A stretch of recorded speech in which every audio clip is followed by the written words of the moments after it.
You alright, babe?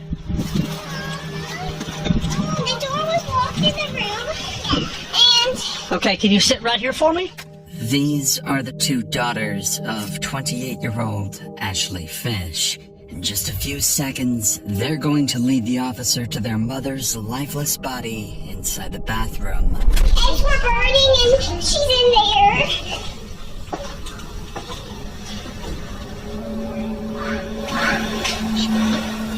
And as the oldest daughter bravely guides her siblings to safety, police are still unsure whether this was self-inflicted or if there's a killer on the loose. But they'd eventually discover that Ashley's killer is closer to home than anybody expected, pulling investigators into one of the most tragic domestic dispute cases the state of Louisiana has ever seen. Is she alive? No, she's not. They're yellow? Yeah, they done a number on her, that's for sure. I wanted him to leave. Get out there and leave the girls alone. I said I'd just shoot you. I don't even know. On a quiet April evening in the small city of DeRidder, Louisiana, police receive a terrifying 911 call. But what would shock the dispatcher is the eerie calmness of the caller. 911, where's your emergency? Hi, I need to report a crime. Hey, what's the address? 265 North Ridge Drive in DeRidder, Louisiana. Stay on the line while I get through to please home with us. Thank you. At this moment, the caller hangs up, leaving officers worried he might be in immediate danger. Officer Josh Stanford rushes to the reported address, unaware that he's only moments away from discovering a scene more disturbing than he could ever imagine.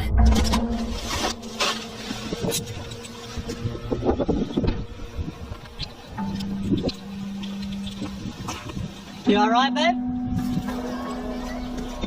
The door was locked in the room, and... Okay, can you sit right here for me? Yes. Is anybody in there? No, my sisters are inside right there. Okay. And we got my mommy, the eggs were burning, and she's in there. Okay, y'all come in here. Come right No, here. I don't want to go. Come here, stay in here, stay in here.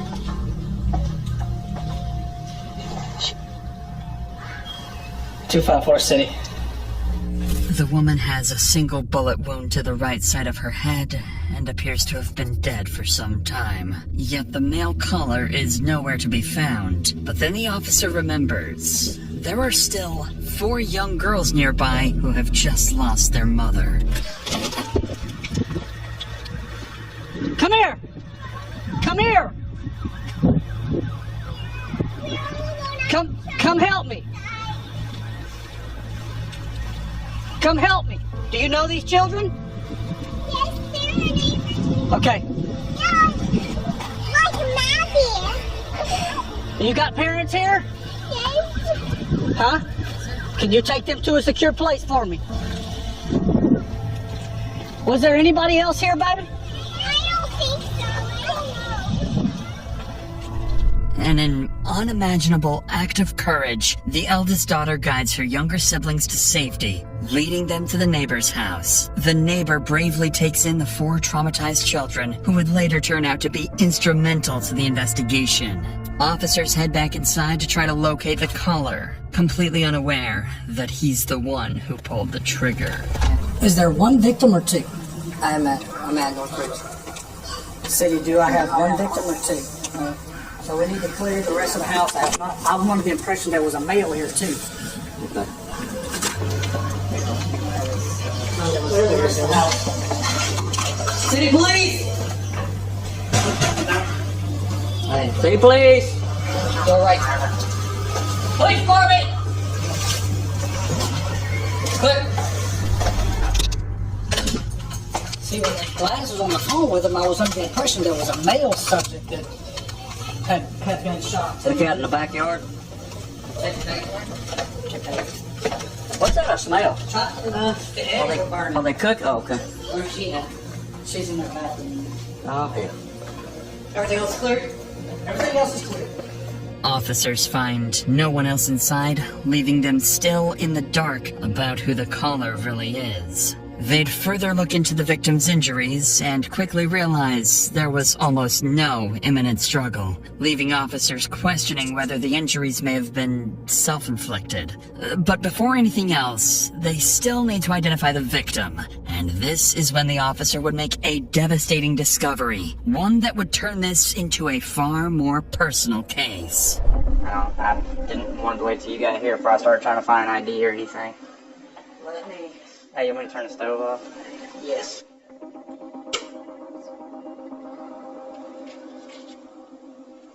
Ashley Fish. Nobody else. You said kids were in the house? They're across the street. Ashley Fish. I'm assuming young based off of what I'm seeing here. Just go with her. Did you? Yeah. So she's from East Beauregard? Yeah. I moved away. She any kin to Josh Fish? No, I don't think so. She's your age though, or? Yeah. Graduated together, so we're about the same. Lead Detective Cooley immediately recognizes the name, 28-year-old Ashley Fish. He knew Ashley as a DeRidder local, someone who married her high school sweetheart and had only recently moved back to Louisiana from Texas. Determined to find answers and uncover who murdered his friend, he turns to the neighbors for more information. Meanwhile, other officers begin reviewing neighborhood CCTV footage, searching for anyone who may have been at the house besides Ashley and the children. And they're about to discover that someone else was indeed inside. Someone who is already on the run. Detective Cooley, Clark Sheriff's Office. Jeff Brown, it's nice to meet you, sir. Hey, y'all mind if I ask you a couple questions? Yeah, you can ask me anything, but I really didn't see anything. The only one that saw anything was my son, your son, the one that was mowing. He was mowing out here. Okay. What's your buddy? Detective Cooley. Nice to meet you. Heard you kind of saw some stuff, just a little bit. Not much, but you've seen some, something happen next door? Well, I was just mowing a line, and then I saw, like, the car of the relief. Lining up with what the boys saw, another neighbor offers ring camera footage showing a black truck leaving Ashley's house just minutes before the 911 call. Desperate to learn who was driving that truck, officers turn to the next neighbor, unaware they're about to speak with the victim's best friend and is someone who knows exactly who the driver is. What's that? The girls are at my house. Can you tell us what's going on? It's not good. Is she alive? No, she's not. Was she shot? Yes. She was out here earlier when about 5 o'clock or so. I saw her out here. Everything seemed fine. There was a truck. She has a significant other. She's going through a divorce. And they're legally separated, but he was here. That black truck was here. Yes, ma'am. Do you think he shot her? Well, I can't tell you a whole lot. I got it. So as long as I the don't children know. are safe with you for now, we'll take care As of it far from as I there. know, gosh, I'm assuming that Tyler was the person that was here. I don't know if that was his truck. He usually drives a black truck. And then her husband's name is John Fish. She would go on to identify their main suspect as 34-year-old Tyler Durachowski, Ashley's new boyfriend. Detectives immediately begin digging into his history, gathering anything they can find, and working to locate him as quickly as possible. But just as they're about to begin the manhunt, another 911 call comes in, and it's from the killer himself. Hi, I need to turn myself in to the police. Okay. I don't know how to do this. Are you wanted? Do you have an active warrant? No, I just committed a crime. Okay, what crime did you commit? I shot somebody. Okay, where are you located? I'm at Burke's Outlet in DeRidder. I'm in the parking lot, and I just am gonna wait here to get picked up. Okay, who did you shoot? A woman, Okay, what is her name? Ashley Fish. Officers rush to the address he gave, an empty parking lot. Still baffled as to why he confessed and why it took him so long to come forward. Knowing he likely killed a woman in front of her children, they brace themselves, fully expecting anything to go wrong at any moment, or even an ambush. The suspect is going to be in Burke's parking lot.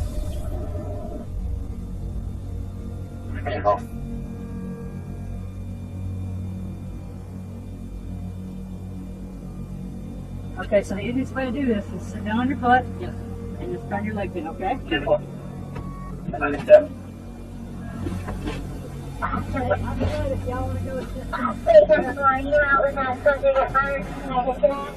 With the main suspect arrested, officers have no idea the investigation is moments away from taking another unexpected turn.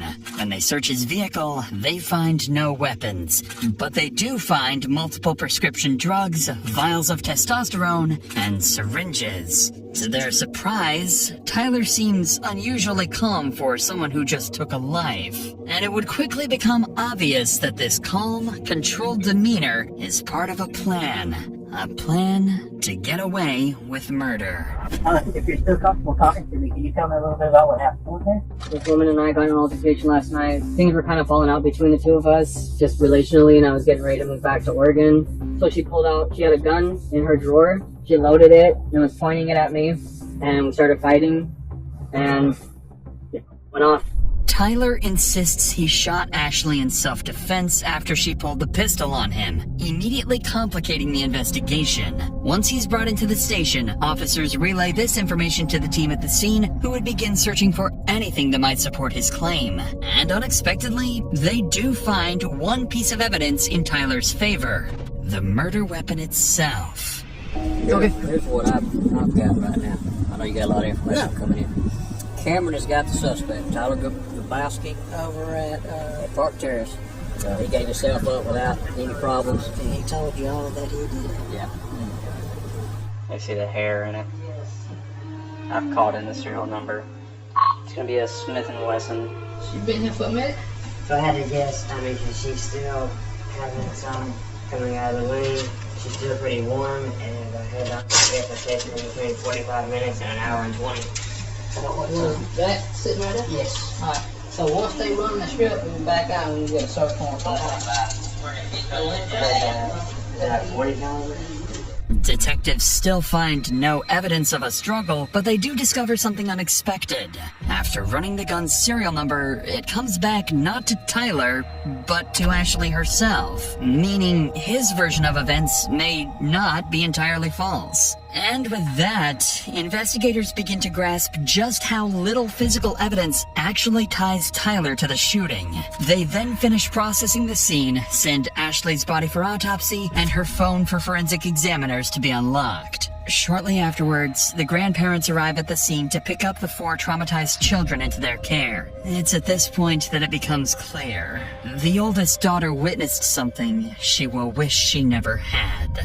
I got some grapes and some strawberries. Yummy, yummy. The one you want to talk to is Riley.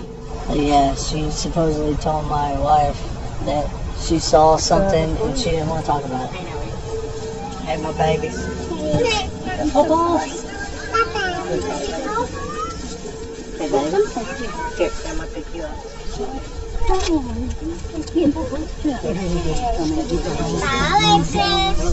This brings a small sense of relief to the officers, knowing the children are finally away from the horrors inside. But now comes the most difficult part: calling Ashley's ex-husband, John, and informing him that she is dead.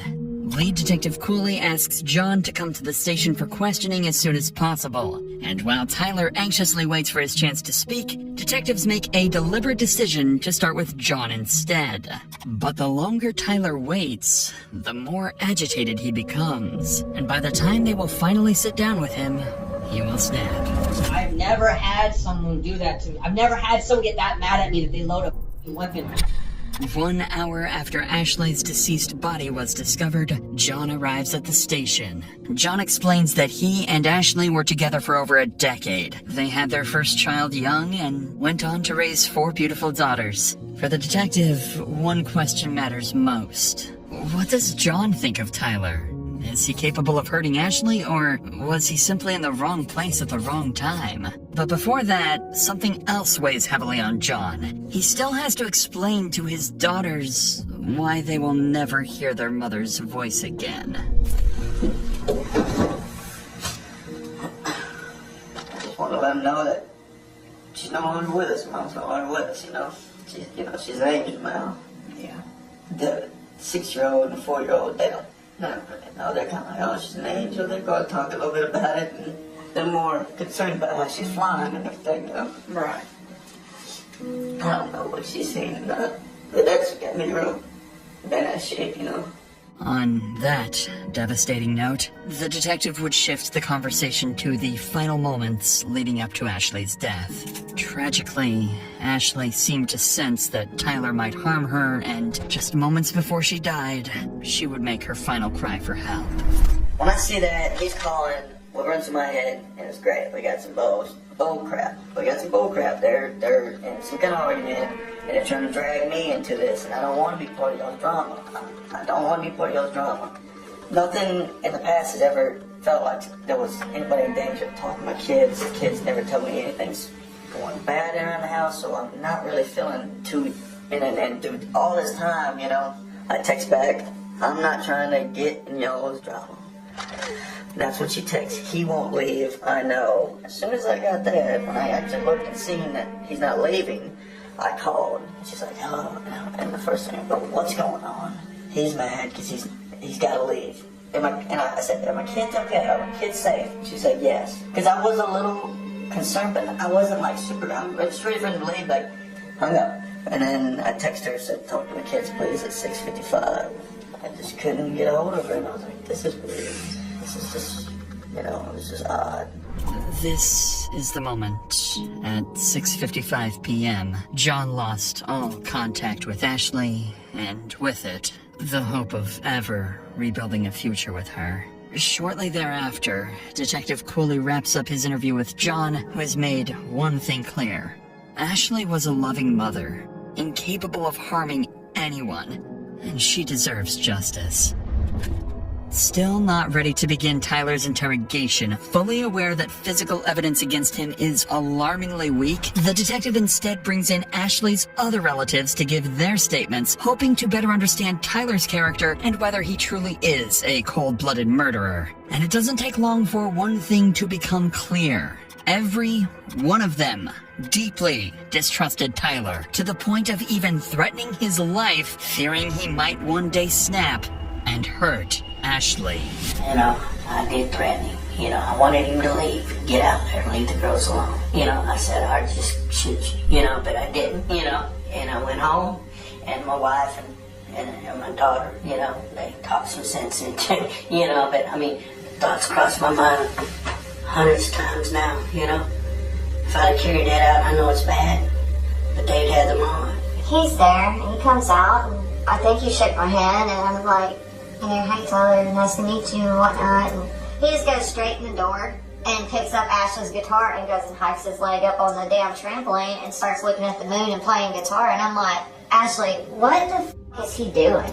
Can we just go inside? I don't want to hear this prick playing or something. You know, just something. He stops, and he come over there to pull us apart, and I just rear back and punch him in the side of the head. And I had told her, he needs to go. You know, you need to get this done and get it done. Get him on the road. You know, the last couple of weeks she told me she had made her decision. He did have to go, and this time it was for good. She said, I will be alone.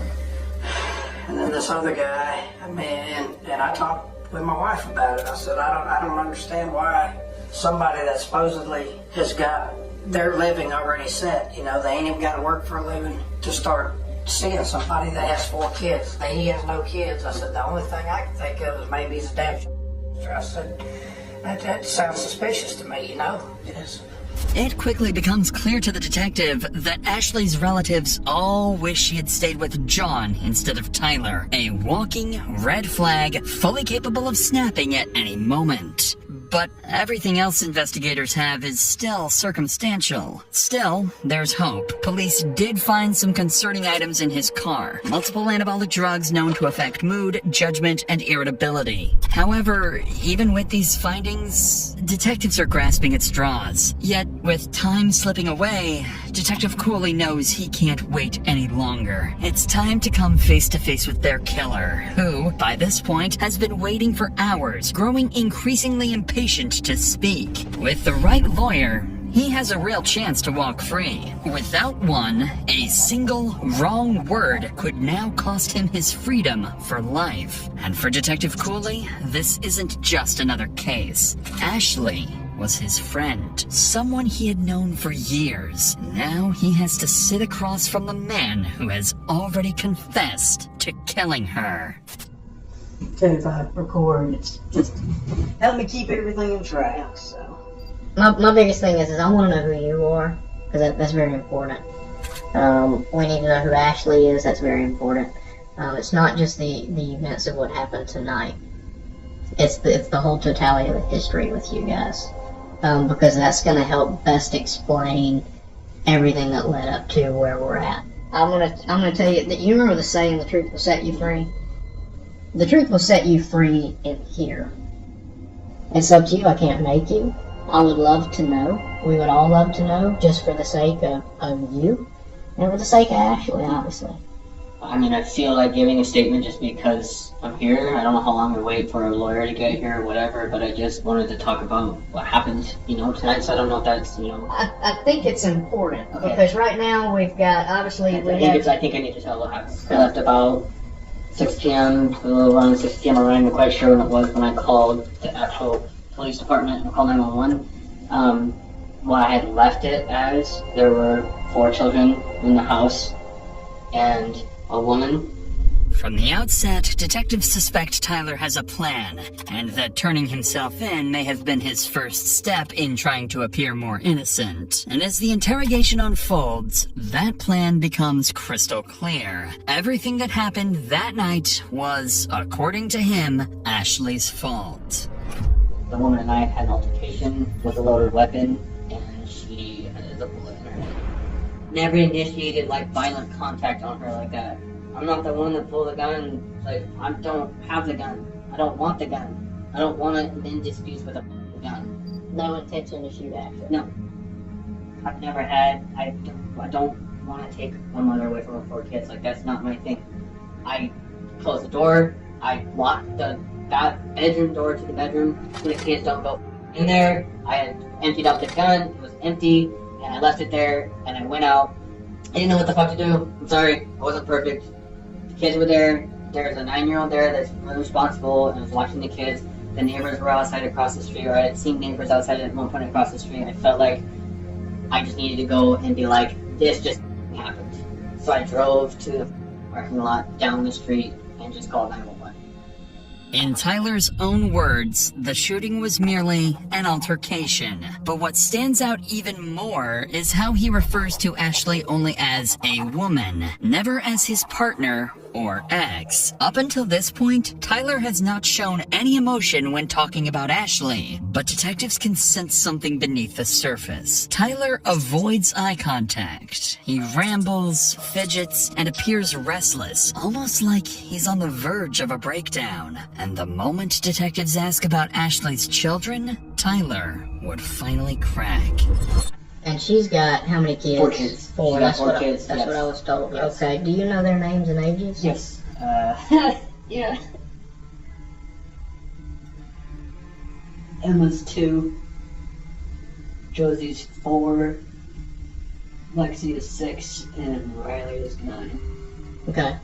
Were they all at the house tonight? Yes. Okay. This is the first real emotion detectives have seen, but they needed to determine whether this is genuine guilt, a calculated tactic, or emotional instability tied to his anabolic substance abuse. Aware that Tyler could shut down the interview at any moment, Detective Cooley grows more cautious, so he starts carefully, probing Tyler about any problems in his relationship with Ashley. And this is when Tyler would slip up. I was married for 5 years, and I felt like a man of honor, and I had a ring on, and I was proud of it. I was proud to be married. I was proud to be a good husband, and I fell into this weird relationship that I never wanted, to be in. I've never wanted to be a part of, and I just went down this road that I just kind of felt like I could never escape from. It was like drowning in it, So I'm just like I was able to divorce in Oregon, it went through in just a couple months, and it was finalized and it was done. Her thing has been a year. Right. It takes a year for them to do the separation process and everything, and So we've just been kind of in that Yeah. whirlwind of back and forth with everything and stuff. And I've thought about leaving multiple times. I've wanted to leave multiple times just because it's kind of too much to just take, being like, am I taking this man away from 4 kids, like his 4 kids, whatever. I felt a lot of guilt in my life in this relationship. According to Tyler, he felt guilty and was planning to walk away from the relationship. But detectives already know this isn't true. Ashley's ex-husband has already shown investigators messages in which she repeatedly complained that Tyler refused to leave. Additionally, detectives uncovered love letters exchanged between Tyler and his ex-wife, proof he wasn't trapped at all. To my love, by the time you see this letter, you're miles away from me. Don't be mad. I hid one last love letter in your things. You defeated the world to get to me. I'm never going to forget about you. Don't forget about me. I hope you're ready for when we meet again. It's clear to the detectives that Tyler left his marriage by choice and could have gone back at any moment. So Detective Cooley would push further into the dynamics of their relationship, asking whether things had ever turned abusive. It's at this moment that Tyler's mask would slip, revealing a deep insecurity about his masculinity and a resentment towards Ashley he can no longer hide. Has it ever become physical? Has she ever hit you, struck you, kicked you, slapped you? Slapped. A couple times, just kind of slap with things, shoes or something like that. She's hit me with like shoes and stuff. Anger? Frustration, yeah. She hit you hard? I mean, just like I don't want to sound like a I mean, she just slapped me with her like slippers. We're talking about it's kind of like that across when she was mad about something, yeah. Okay, so, like the way I picture is like if my wife's agitated with me or aggravated with me, she pops me with something. Yeah. Are we saying something like that, or are we saying she aggressively is like you? No, pops you with something. I'm saying middle ground of that, just kind of like pissed about something, but just that's how she's reacting to it. But she wasn't like overly like, I'd never seen a level of aggression to this point with a gun. I don't know where that came from. I have no idea. I've never seen her do anything, pull any shit like that ever. I didn't even know she could. But now, Tyler would inadvertently reveal something far more disturbing about himself. As part of their custody agreement, Ashley wasn't allowed to have anyone stay overnight, including Tyler, a rule he knew very well. And as soon as their relationship began to fall apart, Tyler's first instinct was to expose that violation to her ex-husband, knowing full well it would cost Ashley custody of her children. And so our relationship was really falling out here, and I threatened to tell him the truth when I was getting ready to leave. I was going to call her husband and be like, I have been spending the night here. I don't know what legal ramifications it's going to have for you guys in your life and your world. I've been in this relationship with you. This relationship has hurt me in a lot of ways. I've sacrificed a lot of things. And for me to go and have closure, I think that I'm just going to let John know the whole truth, that he deserves to know the truth. I'm sorry. It was kind of an ugly ending for both of us, this woman and I. Tyler has just shown how quickly he can retaliate, and how easily he could justify harming Ashley whenever he felt the need to do so. But according to Tyler, what happened next wasn't just another argument. He claims Ashley suddenly escalated the situation to a deadly level by pulling a gun on him.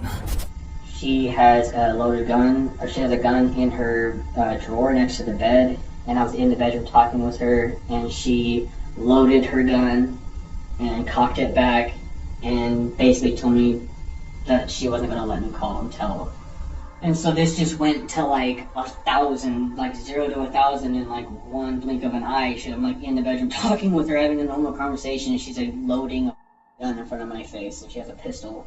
Literally packing some stuff, putting some stuff in the drawers. I wasn't doing shit. I didn't hit her, I wasn't fighting her or anything, I was just talking. And she loaded her gun and was pointing at me. I just know that that's where that started from. And I'm not saying that to do something, dig myself in the grave, oh, the past, he never saw it happen and now she did it. That sounds like bullshit. No, she did it though. I'm a man, I'm a lot stronger than her, I was aggressive, but it was she's shot that gun before, she knows what the fuck she's doing with it. I don't shoot guns, I barely shot a gun in my life. And so the whole way it happened, I feel for me, I didn't mean to do anything. I didn't mean for her to do anything. It was basically felt like it was just fighting for my life, and I feel it was this is how it ended.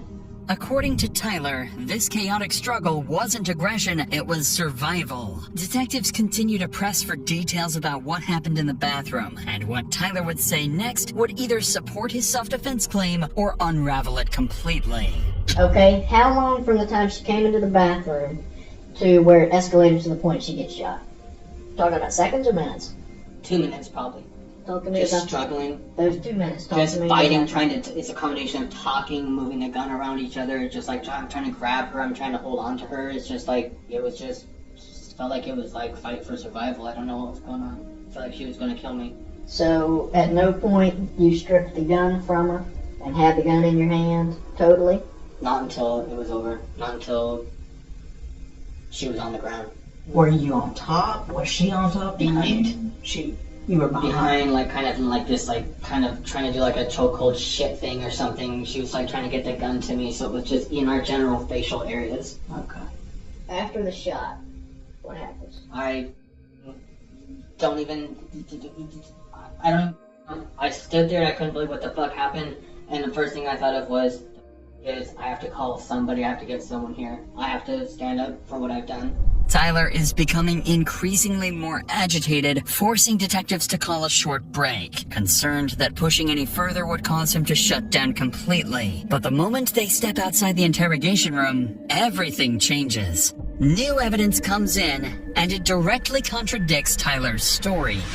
Tyler claims Ashley had the gun in her hand, and they were fighting over the weapon. But when Ashley's body was discovered, her phone was still in her right hand, her dominant hand, meaning she hadn't been holding a weapon in the moments before she was shot. Then came the most damning detail. Ashley's hair was found inside the barrel of the gun. Combined with skull fracture patterns, it proved the weapon had been firmly pressed against her skin when fired. This wasn't self-defense. This was a cold-blooded execution. This was exactly what detectives needed. Armed with this evidence, Detective Cooley re-enters the room, and this time, he's ready to confront Tyler about his story. But to the detective's surprise, his controlled demeanor has disappeared, and Tyler is about to lash out.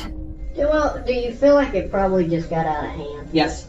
I think our whole relationship was out of hand, and I think that I've never had someone do that to me. I've never had someone get that mad at me that they load a weapon in their house. The kids were asleep. It was 2 nights ago, and she cocks it back, and she's standing there like all cocky, looking at me like she's gonna she knows what she's gonna do with it. I mean, why not? If this lady's got a gun, why not just get the hell out of there? Because she had never done anything like this before. The other night, 2 nights ago, I don't even know why I let that go.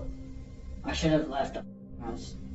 I guess is it fair to say I was afraid for my life though? Yes. Is it fair to say that? I mean, I feel like the cop out there was like, you're a big dude, and I feel like it's not fair if it's like, you look like you could handle yourself. You could have just punched her in the face or kicked her or something or done something. And I'm like, I don't know, man. One bullet goes off and you're fucked. Yeah. So I just felt like it was for me, it's not about that. That's right. It's about it was a fight for literally I don't know what the fuck she's gonna do. She threatened me the night, so now I'm just I don't even know. It just feels like it was an accident. I didn't try to murder anybody. I didn't try to kill anyone. I don't know how, I don't know what happened. I don't know. I worked in the medical field and I know that it's not good. I know that. Tyler's words no longer sound like the frustration of a man defending himself. They sound like hostility towards someone he blames for everything that happened. But this is when Tyler would start to realize he isn't coming across the way he hoped. And when detectives press a little harder, they're about to make their biggest mistake, pushing Tyler to shut down completely. We're still missing some things that I feel that you're kind of rushing through. And I think it processing today. I just want to feel like I'm someone's on kind of listen on my side. On your side, right? No, but I'm not trying to. I get what you're saying. I know I've seen this in the movies. I know what I'm trying to do. It's the more I tell them now, it's the better it looks. The more I just tell them now, it's but I'm getting to that place where it's we're at the heart of everything that happened. I'm trying to be really careful with if I fuck up or if I say something stupid, I don't know what, the more I talk, I feel like the more it's gonna look oh man, dude, I'm trying to explain the best I can what happened. Right now, the whole world, if they know what just happened, is probably that guy's a piece of shit. So I'm like, feel really alone where I like don't have anyone. My family's not here, no one's here. I understand that Ashley's not here either, and I'm trying to process that shit right now. But What we're going to do is we're going to refrain from any more questions. understood. If you feel compelled to re-engage or say anything, you are more than welcome. You know, I appreciate you guys being patient with me. I know you guys got those people and stuff, and I'm not trying to tell you guys I don't want counsel and I don't want to tell more and more and more. I just feel like I'm at that point. Look at that piece of paper when I told you I want to be able to tell someone this. I'm kind of like sitting here going like, I hear what you're saying, maybe don't say it, maybe some counsel. I know you guys are counseling me right now and I'm appreciating it, but I need someone else. It just feels like it's like, does this, man. It's at this point that Tyler refuses to answer any more questions until his lawyer arrives. But with the evidence stacked against him, Tyler would ultimately be charged with second-degree murder and 4 counts of child abandonment. He would go to trial maintaining that he acted in self-defense, but the state's case would be overwhelming. Tyler would be found guilty on all charges and sentenced to life in prison with no chance.